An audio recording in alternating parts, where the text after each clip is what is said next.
Hey Victor, welcome to the Yale Mentality Podcast. What's going on? Hey man, super excited to be here. It's early o'clock here in Brisbane, Australia, but Right, right. What time is it? it's only 6 a.m. So it's not Only it's not 6 a.m. it's not super crazy early, but the sun's up and so am I. So I'm super excited. Nice, nice, nice. Way to beat the sun. Yeah, Do you usually wake up that early? in and around this time, probably another half hour's time. Okay, cool, awesome. So let's start by telling everybody what you're all about. So I help people share their message more effectively to have a bigger impact on the world, and that's kind of happened in a couple of ways. I mean, if we take it quite far back, I started public speaking when I was at high school.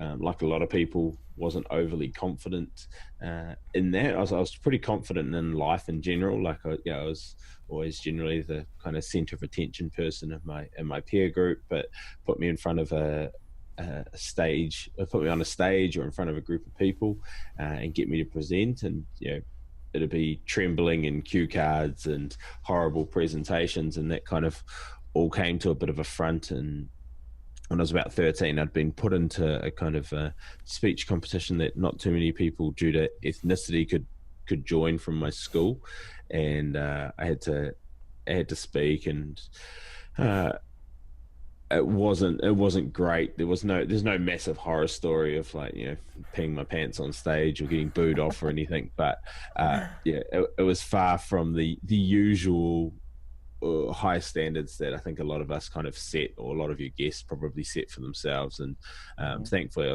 I'm pretty competitive, and I rather than kind of shy away from it going forward, I kind of dived head on and um, got my mum to put me into public speaking classes at Nice. school, and really kind of took the bull by the horns, and realized that.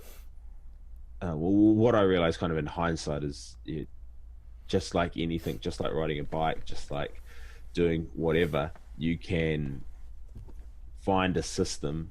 And as you get that system implemented, like trying to teach yourself to ride a bike is really difficult. Getting someone else to show you who's already done it can really fast track that process. And so I kind of jumped into it. By the time I'd left school, I'd got a diploma in public speaking. I was teaching a lot of my peers and people at my school, and in a lot of speech competitions, and had kind of gone from like trembling in cue cards to confidently captivating stages around the place. But that all kind of got put on the back burner for a multitude of reasons. A lot, I guess, sitting around marketing and things like that. I looked at what the kind of prospects were, and it looked like a quite difficult market at that time to etch out a living. It was, get a job at a school and teach kids was the kind of thing that I thought you could do. I didn't think that you could go teach corporate executives and Right, teach right. entrepreneurs and things like that. That wasn't really in my scope.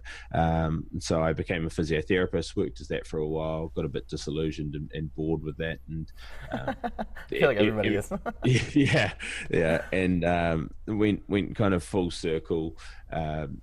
Got back into some entrepreneurial things. Ended up starting a podcast like you have. Uh, it did fairly well. A lot of my guests wanted me to kind of help them get out podcasts, and that evolved into a course. Again, I felt like it was a means to an end at that time. I liked doing the podcast. I didn't get overly excited helping people get their own podcasts out. Like Right. it was somewhat regimental. There wasn't this massive transformation that happened, and then from there I was like, okay, I've got all these skills now, and I'd got back into the public speaking scene back off the back of my podcast. And again, it's kind of came to people going, oh, I hate public speaking, you're quite good at it. And then, oh, I didn't realize I didn't realize that you'd done all of these things back at high school. And so then okay, I'll put a day training on, and then things have evolved from there to now being able to help people, well, ideally, the business executives and the entrepreneurs and things like that, be able to get in front of more people, and when they are in front of more people, make sure that their speeches aren't boring, that they're confident, and that they can share their message. Because yeah, podcasting's just one medium, but we're in a pretty exciting time. There's videos, there's podcasting, there's live events, there's all these other things that it doesn't matter who you are, you can build your brand from it. You can get trust Yeah. from it, and Yeah, you can really absolutely. change things. Yeah, and Yeah. you're touching on so many things that I want to talk about, so that's really good. Let's back up a little bit. Tell Yeah. me, when was the first time you got thrown into the pool of public speaking? You were young, right? Yeah. So I mean, I'd probably, yeah, outside of the normal kind of show and tell at school sort of thing. It was at that public speaking or speech contest, and so I'm from New Zealand, and my ethnicity runs to being New Zealand Māori, which is the native people of New Zealand, and so the school that I went to, there was only kind of a handful of us at most at this particular school, and then there was this competition, and they were like, "Hey, we thought we'd enter you in this," and that was kind of how it happened. It was through rate of attrition. Hey, you're the only one who can really enter in your age group. Right. Therefore, we thought we'd enter you.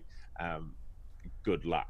And that was the whole thing. And I think it's an important point. And I think, with a lot of kind of high performers, as you'll guess, is important to understand. I went into it, and you kind of backstage with all the other speakers beforehand, and Right. you're chatting, and I think it was like a 5 minute talk or something. Like, it was nothing.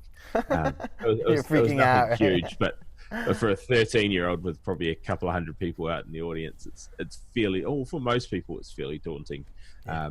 in those sorts of situations. But at the end of it, and this is probably what spurred on taking further lessons and things like that. I it was probably ego in a good way, I think. I sat back and I was like, well, I was talking to all these people backstage, and they weren't anything more special or less special than me. Yeah, they're They were just like you, very, right? Regular people. yeah, yeah. And I was like, well, how come I sucked when I came on stage? And, I was looking down at these cue cards, and, doing the occasional look up to the audience, and, okay, I better use some hand gesture here, but I'm still holding these cue cards, and I'm Right. standing statically in one place, and, my voice is exactly the same tone the whole time. And I'm sitting there like, what kind of, it's not like if you're in a 100-meter race, you're like, okay, some people are more athletically gifted, and then on top of that, some have put some more work in than other people who are athletically gifted. Then it's a matter of who works the hardest. In this case, it was more, what did these people know that I didn't, and where was I missing Right. the magic formula to be, Right. not hopeless. Wow. So, okay, and I mean, everybody knows that public speaking is one of the scariest things for anybody to do, right? The famous joke by Jerry Seinfeld says, everyone is so afraid of public speaking at a funeral, they'd rather be the person in the casket than the person giving the eulogy, right? So, Yeah. talk to me about.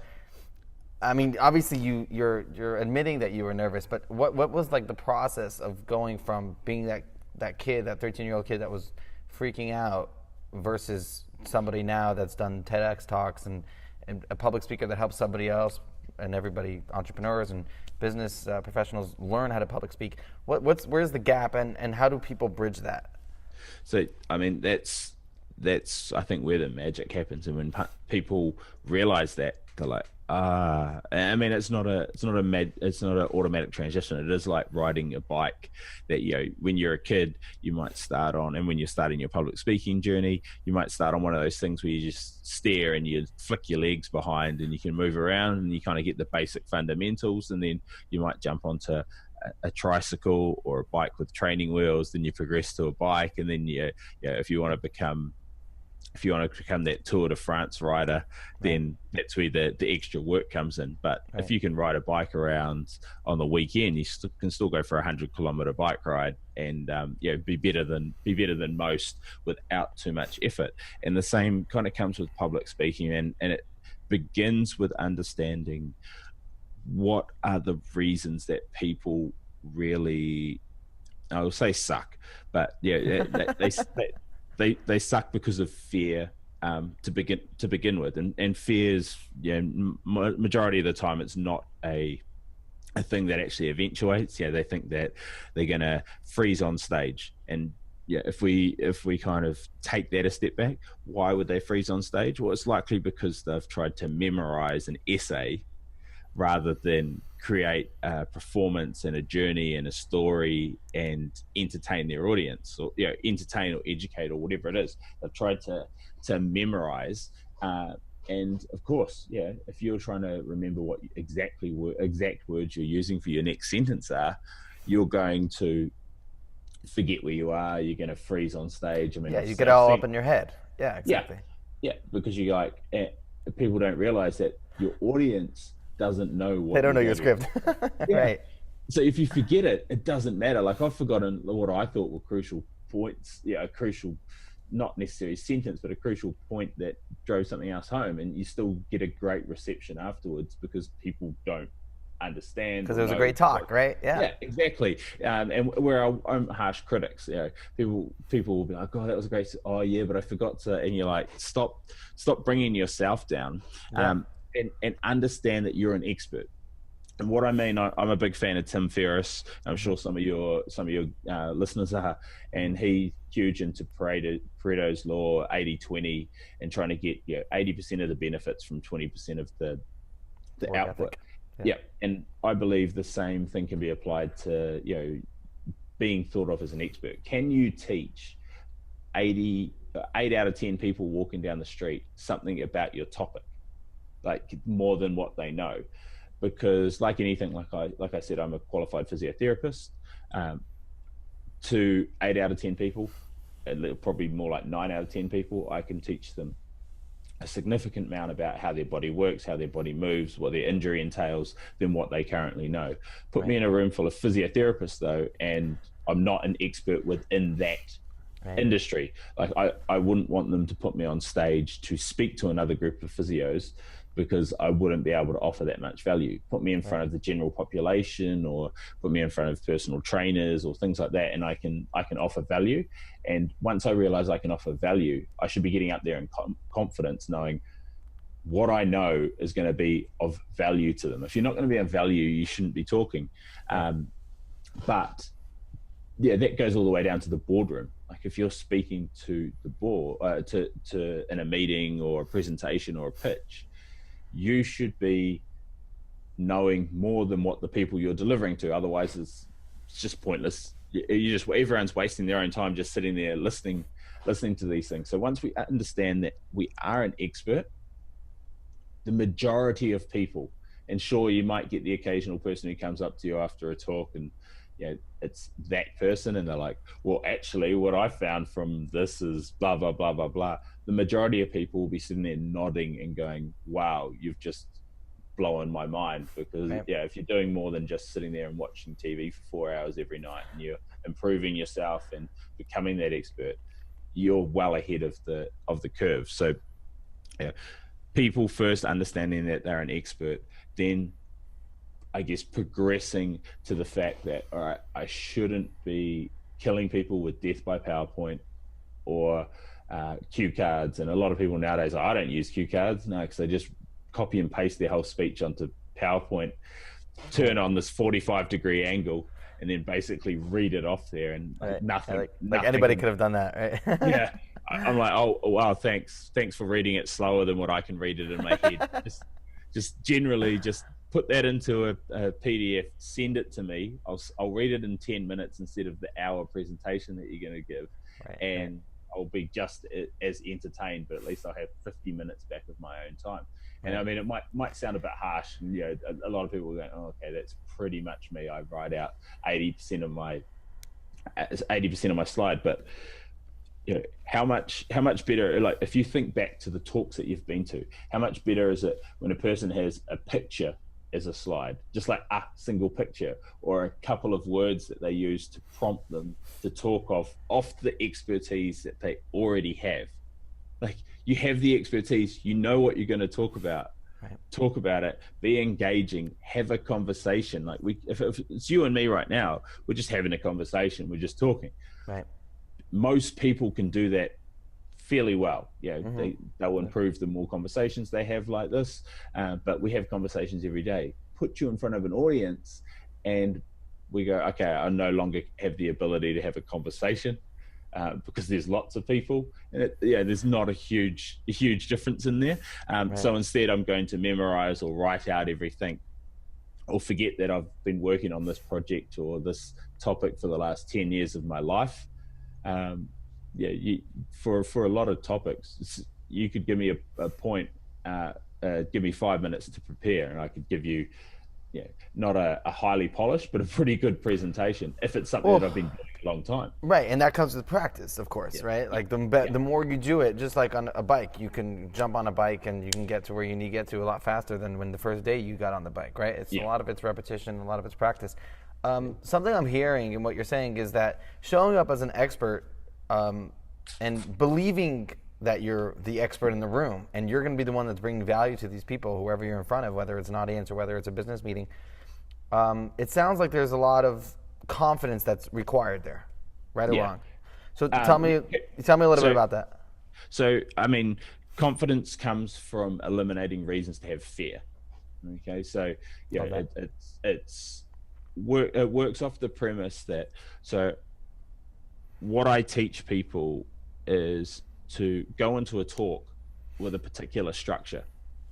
And once you've got this structure, you can apply it to every talk. And that's 80-20. I will go over the structure in a second, but that's the 80-20 of it. So if you're giving a keynote presentation versus a boardroom pitch for a big deal versus a eulogy, there's certain things that you can put 80% more effort in and get have a phenomenal result. But for the majority of people, you're going to be actually better than 80% of people who present just by putting a structure to your talk. Because what we usually get is, hi, I'm Victor, and today I'm going to be talking to you about A, B, and C, and for my next point, and for my next point, and for my next point, and in conclusion, what I've spoken to you today about is blah, blah, blah. And you're like, shoot me now. I mean, just to dissect that, have a look at the good talks that you listen to, that you've seen, that you've heard. They'll generally start with a story. Yeah. A story makes it relatable. They don't need to, I mean, sometimes you do need to social proof yourself. It depends. You might be running a webinar, but that again comes down to the 80-20 side of things. And what I mean by social proof is, I'm Victor, I'm an author, I'm a TEDx speaker, I'm a this, I'm a that. And people go, oh, I've got 18 years experience public speaking. People go, oh, okay, it's worth my time listening to this guy's person. Legit. Yeah. Yeah. But more often than not, what's a lot better than that is the person who's running the event or organizing it introduces you onto stage and you've given them your social proof. So it's someone else vindicating you or confirming that you are what you are. And then you get up on stage and you've already got credibility. You've got credibility, but you've got a minute runway to then go, okay, I'm worth listening to. Now I'm going to continue to prove that I'm worth listening to. Like I'm the shit, and I'm just going to prove it to you now. Yeah, exactly. And but what happens when it's a balancing act. You have to decide which angle you're going to go down. Someone introduces you onto stage, and they've created this gap. There's already a gap because you're on stage as the expert that people think, whatever you're delivering is unattainable for them. Then they said, oh my God, this person's done 58 million more things than me. And it creates this bridge. And this is where storytelling is really good because people can relate to stories. And it makes them, you might be like, hey, I was in this 9-to-5 job. I'm talking the kind of the typical entrepreneurial story. I was in this 9-to-5 job. I really got discouraged with it. I was absolutely nothing special. But my life was going, I was in depression because I hated this job. I'm sure some of you can relate. Usually I'd probably have a lot better story, but it's 6 a.m. Your mind is still cloudy. I get it. Yeah. They those little things make you relatable, and then that journey might be like, it wasn't until one day I came across so and so, and they really, I picked up Rich Dad Poor Dad, or I picked up the 4 Hour Work Week, and that was when everything changed for me.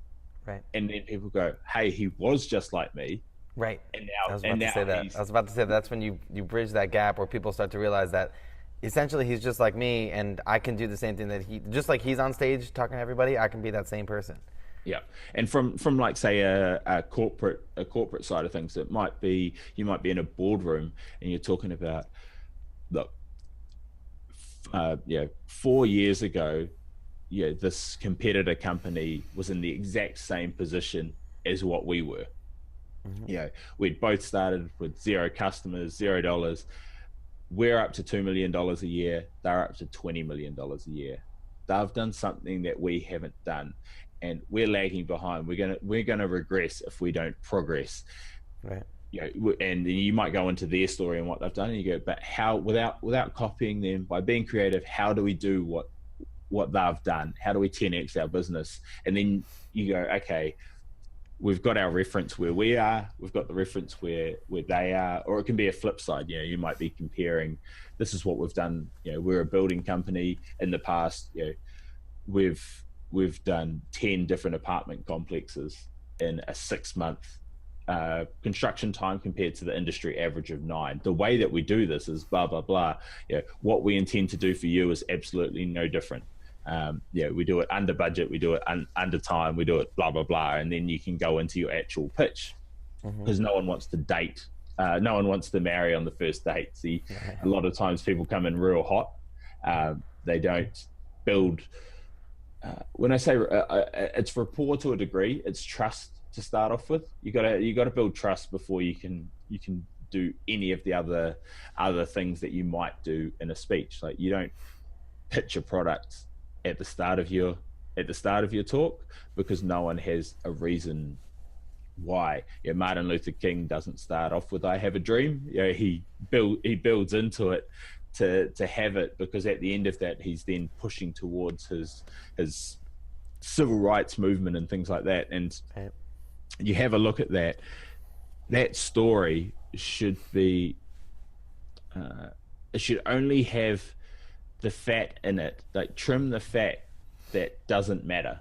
Okay. Right. So you want it that you can create a flow-on effect into the points that you're going to talk about. So you should only have 2 or 3 points that flow on from your story, and people should never know that it's, and then I talked, and then my next point is, and then my next point is. It should be just a natural transition to, we're a building company, blah blah blah.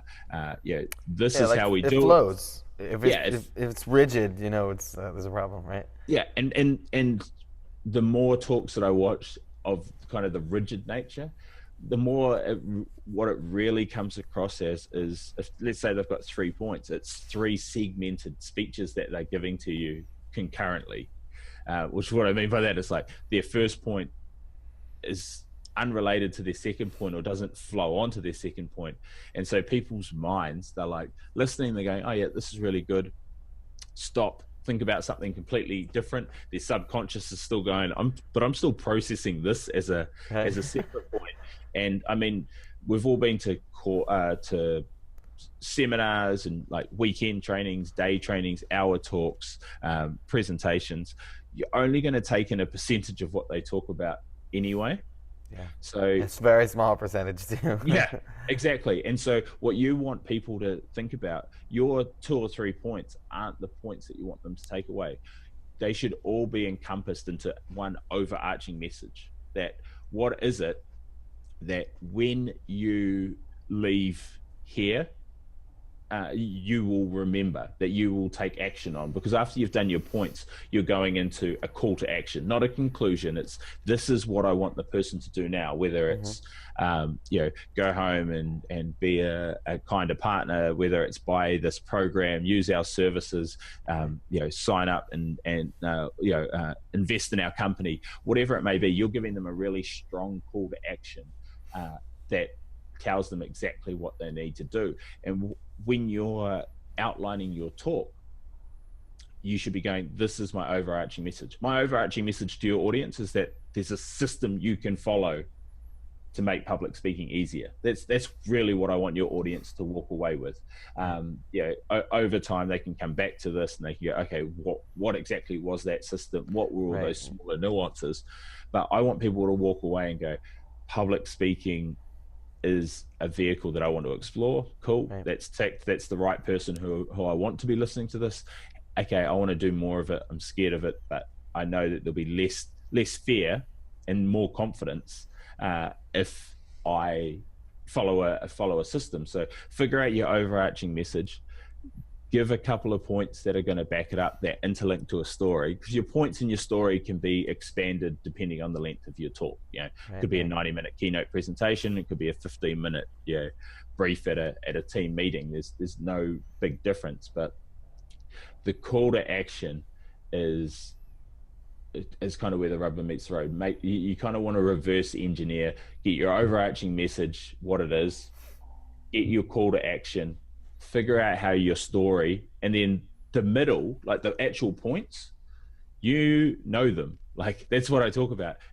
If you've experienced the story at the start, it's not hard to retell that story. You might want to practice yourself, record yourself into your phone and listen to you telling that story and go, again, you don't have to memorize it, but go, oh, that kind of 1 or 2 minute part in the middle was a bit unnecessary. It didn't add any value. Or that might be something that you look at after you've actually given the speech and you go, oh, look, the audience didn't really respond too well to that. That wasn't actually as funny as what I thought it was.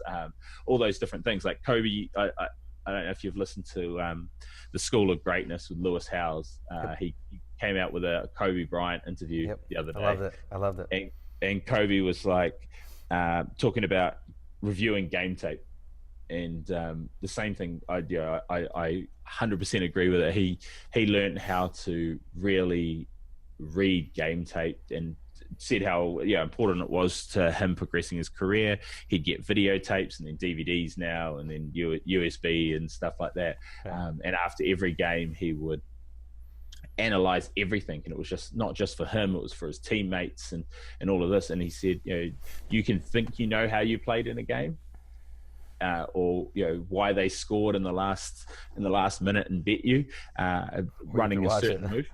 Or you can watch it and you can be sure, because you come off stage and a few people stroke your ego and say, oh, that was a great talk, Vic, and you're like and you're okay, cool, like I'm just going to keep rolling that out. But I'm sure with if you're a high performer, good isn't good enough. Like, it's never good enough, unfortunately.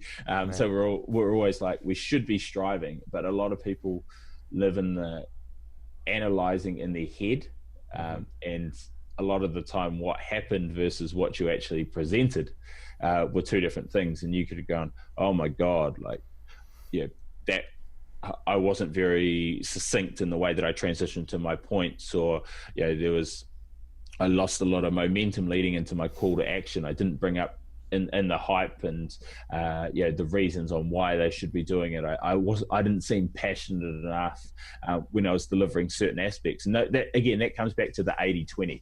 For the majority of people listening, they're just wanting to get better at public speaking. Follow that system. Right. Once you've done it, and then it's become the BMX rider or the Tour de France rider or the half pipe rider. All of those things, they take a bit more practice, but just become the weekend warrior wearing spandex, riding cafe to cafe, and you're doing more cycling than the majority of people, and you're going to be better if and when the situation comes. And one theme I'm hearing in that whole piece that you just told was that being able to accept criticism is so crucial, right? And being able to say, okay, where was I good and where was I not so good? Where do I need improvement? Where did I suck? Like you said, what part of it did I suck? Was it the call to action? Was it the story? Was it the opening? Which part of it wasn't so good? And then, execute on that and capitalize on that. And it's okay to be bad at something. And it's okay to start off as like, okay, I know I'm shit. I know I'm bad. But I'm going to find out, what part of it. And I know in that same podcast with Kobe that Lewis did, Kobe talks about how in his first game, I think it was in high school, he scored 0 points. And Lewis looked at him, he's like, dude, you're the best basketball player on the planet, and you scored 0 points. He's like, yeah. He's like, I just couldn't get the ball. I couldn't get the ball in the hoop, even when I did get the ball.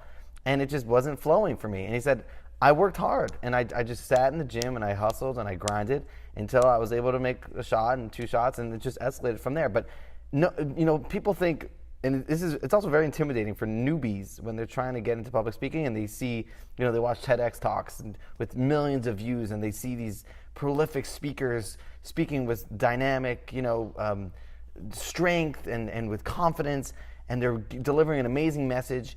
And these people get on stage and they're like, oh my God, like I'll never be able to be like them. But they lack to understand that these people were just like you once upon a time. And it's just started off, they just got up and, they probably were nervous. That they went through it and they found which parts of the speech needed improvement, which parts needed, better stories or better call to actions. And then they just kept on grinding.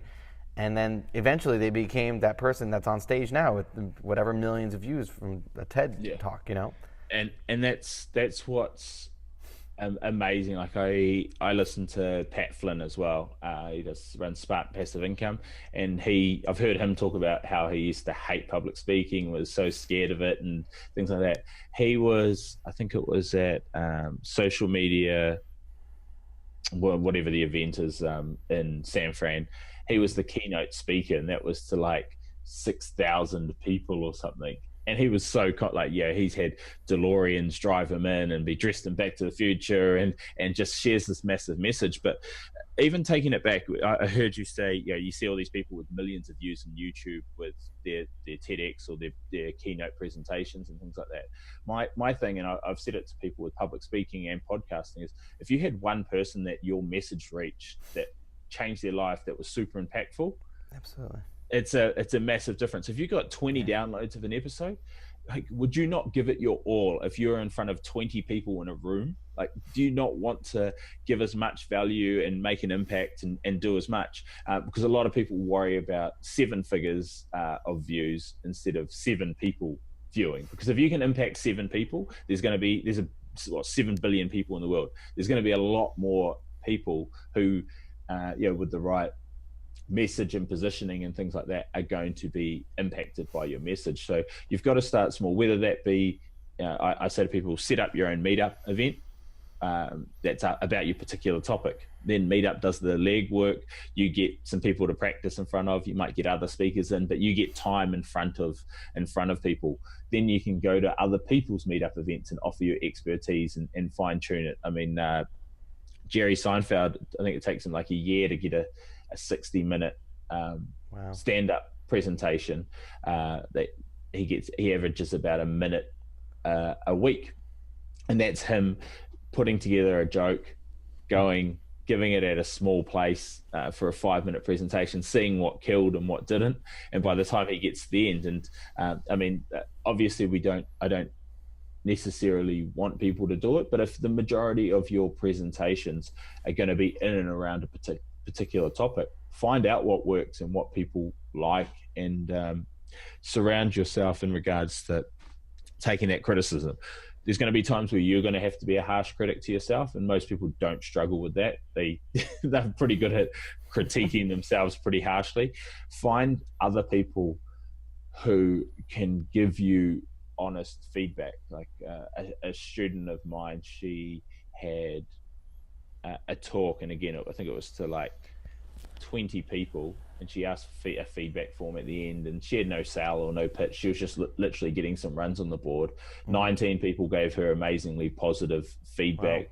Wow. One person, there's always that one dick. Yeah, but the event organizer said, "Oh, that person always puts negative stuff for everybody." Yeah.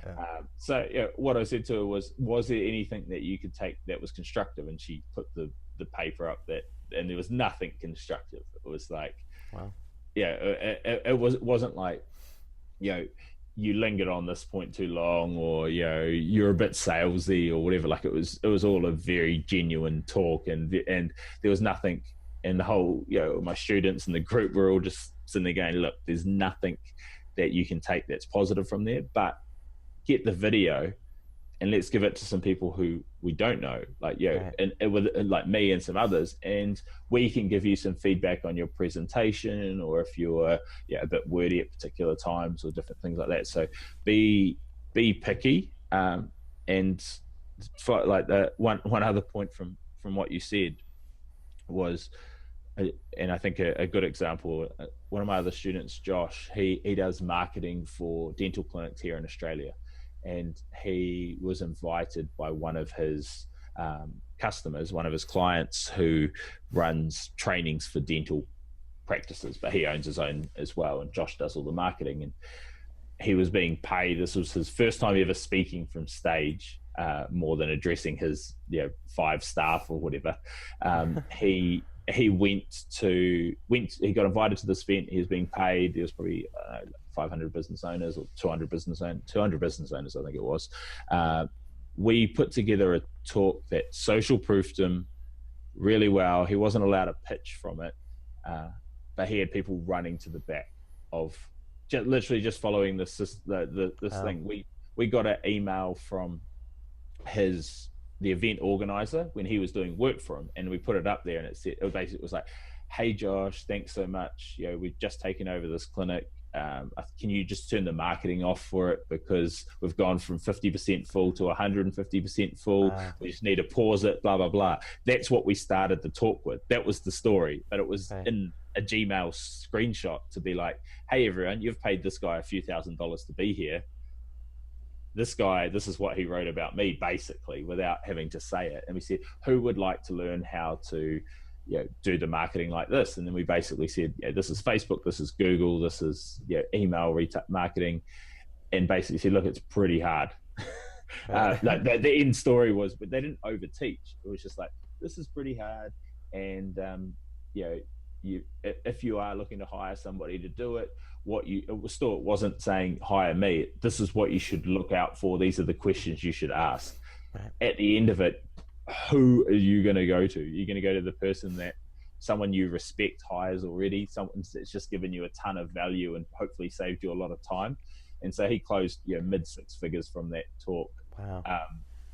Without ever pitching. He got voted best speaker of the event by just having a set flow, and there were 3 other speakers who are professional speakers. And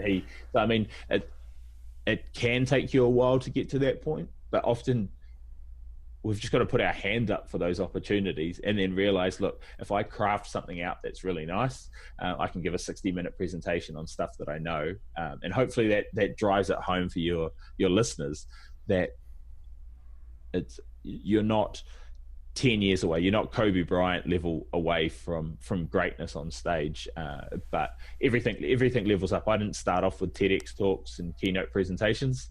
I started off with school talks in your classroom and in front of your thing, and then events from there, and things scale up. So hopefully that gives a bit of motivation there.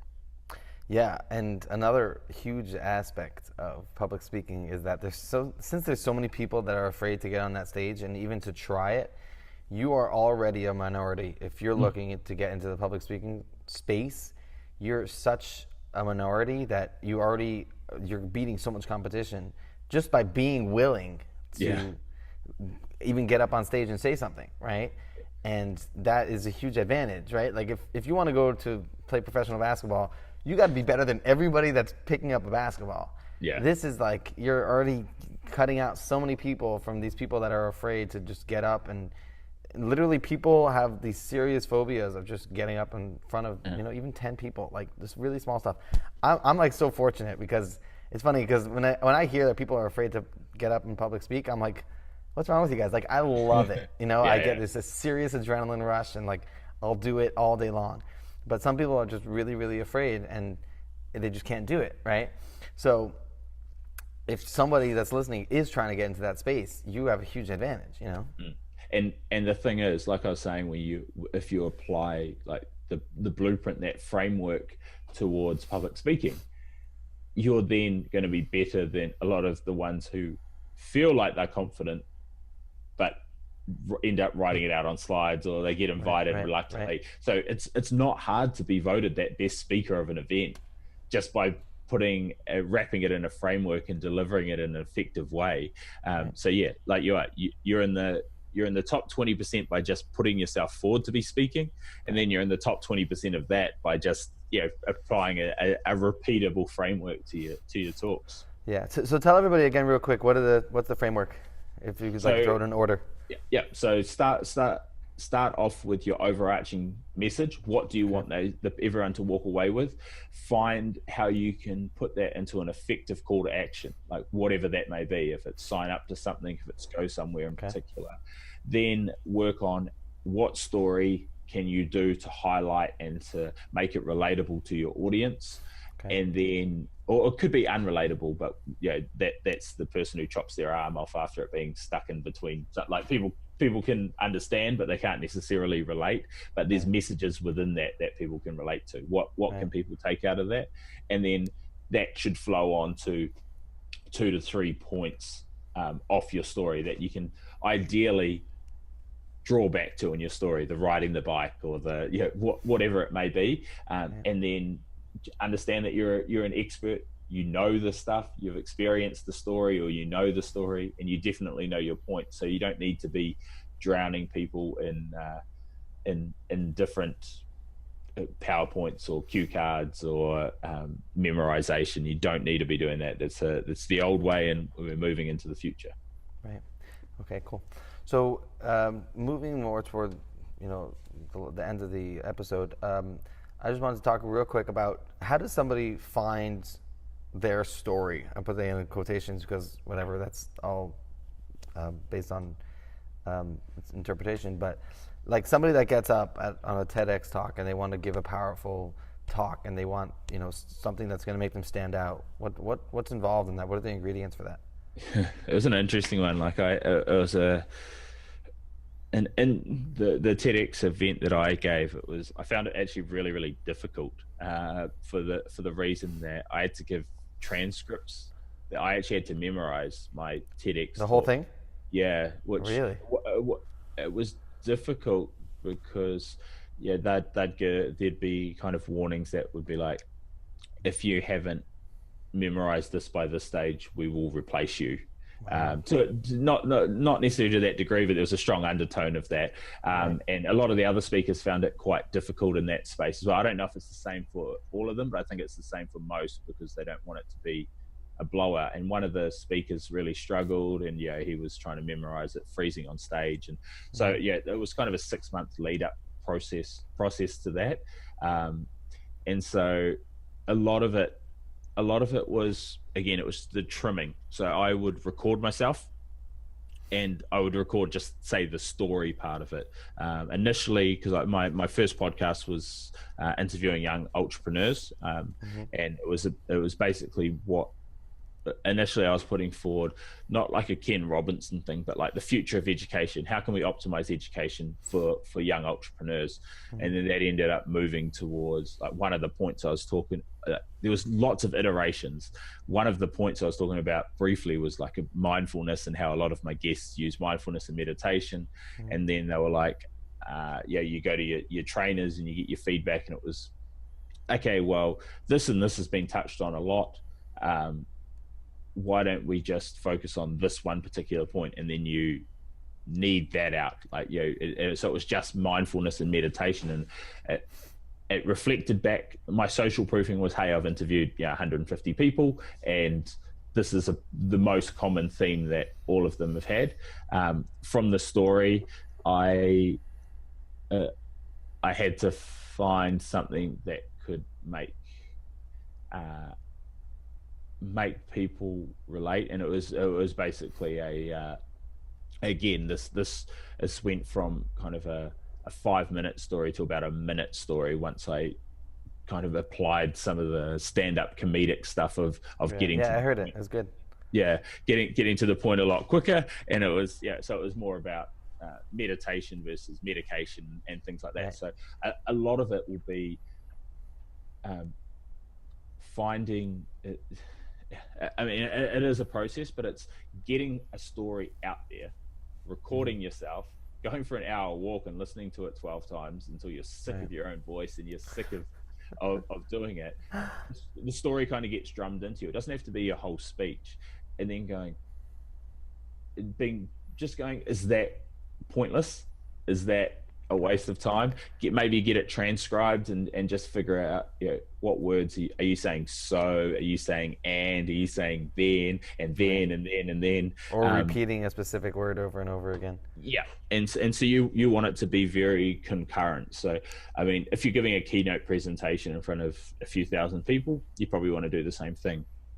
If you're not, you just want to. Everyone's got a handful of stories, so get those stories out and just talk them through yourself. Record yourself giving them. Do the play-by-play so that whatever talk you need to give, you can roll out that particular story to highlight those particular points. So I mean, we could honestly speak for hours about the art of storytelling, but that would be my best step forward is figure out what your story is, record it, listen to yourself, trim the fat, decide what kind of emotion you're trying to elicit. Is there places you can insert humor? Because even in a serious talk, humor is awesome, because it lightens the mood, and people's emotions can only hold intensity for so long.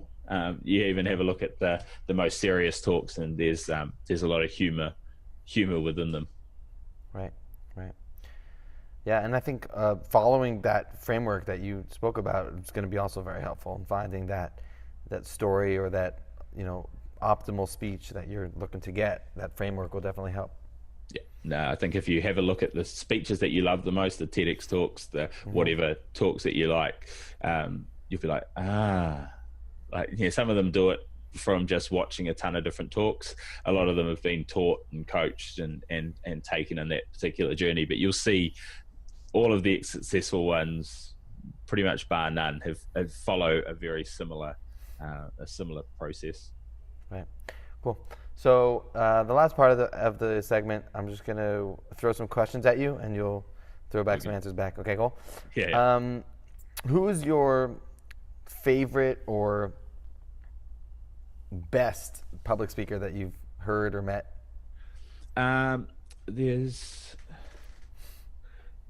I loved when I was younger, before the days of YouTube and things like that. We had to do a analysis of a talk, and so I did Martin Luther King's "I Have a Dream." So I love that. My favorite one's actually a guy interviewed on my podcast. He's Australian. His name's Nick Bowditch. For the reason that I love his authenticity. So he worked as head of marketing for both Facebook and then Twitter, or Twitter then Facebook in Australasia. So he was like the only person to have worked as head of marketing for both. He does a lot of mental health and entrepreneurs now, and he comes out onto the stage. I've been to him at Digital Marketer and different things like that. Like his talks, he always comes out in what most people know is flip-flops, jeans, and just a normal tee. And he is him every time that he talks. If he came out in a suit, it wouldn't be him. It wouldn't be him. It wouldn't go with his talk. All these other people have come in 4-piece, 3-piece suits, and have come out all rah rah rah, and he comes out as him, and it's so much more impactful. And I love him as a speaker, but I really take that I'm not a suit wearer either. And it doesn't come across as that when I'm out. It's like him just being authentic. Like, this is me, and if you don't like it, like, F off, right? Yeah, and I see a lot of people wearing 5 suits too big to try, like, untailored, sloppy suits to try and wear a suit with a big red tie, like some doesn't work. It doesn't work. Okay, so what's your favorite book? The one that probably influenced me the most is 4 Hour Work Week. It's probably opened my eyes the most to the world of entrepreneurship and life. Nice. Greatest achievement? That's I actually think it was achieving my diploma in public speaking when I was at school, and the reason being, it probably wasn't really, really difficult, but I came from a low socioeconomic area. I was on scholarships to quite a kind of prestigious school, and it was no one had got any kind of university or lower qualifications in my family or extended family. So it was a bit, since then I've gone on and got a degree and whatever and blah, blah, blah. Right. But it was That kind first of, one. yeah, it was breaking down a barrier for, Yeah. you know, hopefully my niece who'd just been born. It was kind of Uh, like starting that. So that was, yeah, that was probably my most proud moment. nice. What does success mean to you? I hate the cliche of doing what I want when I want with who I want, but it's actually it it's a lot more of creating an impact on people's lives in the best possible way that I can. Yeah, and I think that for me, it's with helping people be more effective communicators, and sharing their message on a larger scale. Because I know if I can help 10 people share their message with 10,000 people, my pseudo impact can be quite big. So yeah, you get to a point where money's going to be less important and things like that, where it's going to have less of an impact, and to be able to have that drive. Yeah, I love seeing transformations in people that allow them to live to their fullest. Yeah, so true. Um, what do you wish you knew at 21? So I just turned 32. So 11 years ago, I was failing a year of university at that stage, and just about to repeat. It actually worked out for the good, because I'm still with the girl I was dating then, and we're engaged. And it's like a million years later. But it would be that you don't have to live by the status quo. I think I was always kind of I trapped myself into that and started following the get an education, do this, follow that, be happy in a job, and do what you're told. I really wish I'd known that, and someone had come to me and said, "Hey, there's this other thing that lets you be creative and excited and have all this variable nature in business and stuff like that." Because it would have, it would have just sped up the process to where I am now, I think. Yeah, and I think that's what got Steve Jobs his entire success was based off that. The whole entire Apple is based off that, right? Like, you don't have to live the way everybody else expects you or wants you to live. You can totally live at a totally different frequency and a totally different level. It's all about what's going on inside your head, right? Like, you don't have to conform. You don't have to follow the rules. Like, just go out and do you, Be authentic, be real, and go kill it, Yeah, think differently, isn't it? Yeah. Yep. Okay, and lastly, what's a big goal for the future? So big goal is I am working towards turning a lot of my public speaking training into corporate. Is the second branch is going to be, so not just running events and helping people with online stuff, but going into corporations and training their teams to pitch better, to persuade better, and to communicate as teams better. What's got to happen there is I've got to kind of get the groundwork and get the runs on the board in that space, and then hopefully systemize it and get to do some businessy things as well, by training others to do what I can do, so that again can have more of an impact and actually turn it into from a consultancy to an actual business that can grow. And I want to be the number one public speaking training in the Southern Hemisphere. So nice. That's the big goal. And and then the United States, bring it over here. Yeah, then I'll come over and visit and we can hang out. Nice. Awesome. So where can people find more about you? So jump over to publicspeakingblueprint.com. You can check out my podcast. I've got some more training. There's a webinar on there and a few cheat sheets for those of you looking out to public speak. And depending on when this comes out, probably mid-October, I'll have my book Public Speaking Secrets will be out. So that'll be on the website there as well. And awesome. Got another that goes even deeper than what we've talked about today. Cool. And we'll include all those links in the show notes. Thanks so much. And it was awesome having you on. Got a lot of good info. Man. My pleasure. I hope everyone enjoyed it.